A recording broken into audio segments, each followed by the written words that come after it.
जिसे अल्लाह रखे उसे कौन चखे, ये मुहावरा आपने कई बार सुना होगा और इसकी हकीकी मिसालें भी देखने को मिलती हैं। ऐसी एक हैरान कुन मिसाल गजा में सामने आई, जहां इसराइली बमबारी से तबाह मकान के मलबे से 37 दिन बाद नौमालूम जिंदा निकल आया। अब मीडिया के मुताबिक इसराइली बमबारी के बाद गजा में रेस्क्यू ऑपरेशन के दौरान 37 दिन बाद मकान के मलबे के नीचे से एक नौज़ायदा बच्चा जिंदा हालत में मिला, जिसे देखकर हुकाम भी हैरान हो गए। फलस्तीनी सिविल डिफेंस के एक रुकन और फोटोग्राफर ने सोशल मीडिया पर एक वीडियो शेयर की, जिसमें मलबे से मौज़ाती तौर पर जिंदा बच जाने वाले बच्चे की कहानी बयान की गई। रिपोर्ट के मुताबिक 7 अक्टूबर से इसराइल और फलस्तीन की जारी जंग के दरमियान पैदा होने वाले बच्चे को मलबे के नीचे देखकर बहुत से रेस्क्यू अहलकारों ने इसे मुर्दा करार दिया, लेकिन 3 घंटे की मेहनत के बाद जब उसे मलबे से बाहिफाजत बाहर निकाला गया तो सबने इसे मुआवजा करार दिया।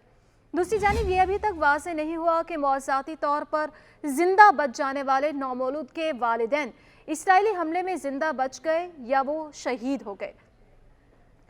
मगरबी ताकतों की एमा पर इसराइल ने महसूर गजा पर बमबारी की और ये फ़ज़ाई, बरी और बहरी हमले 44 रोज़ से ज़ायद जारी हैं। इसराइली हमलों में 14,500 से ज़ायद फ़लस्तीनी शहीद हुए, जिनमें बच्चों और औरतों की तादाद सबसे ज़्यादा है। कई रोज़ की बमबारी के बाद जुम्मे से इसराइल ने 4 रोज़ा जंग बंदी का ऐलान किया था और पीर को इसराइल और हमास के दरमियान जंग बंदी का आखिरी रोज़ था, लेकिन आरजी जंग बंदी में मज़ीद 2 दिन की तौसी कर दी गई है।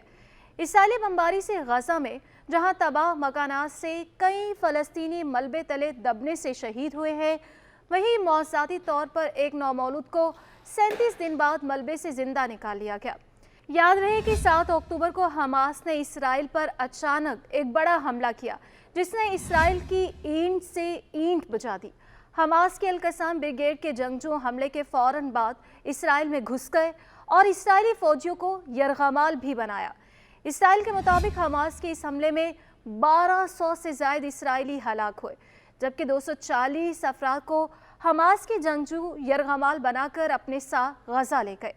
हमास के हमले के बाद इसराइली अफवाज ने गजा पर फ़ज़ाई और ज़मीनी हमले करना शुरू किए।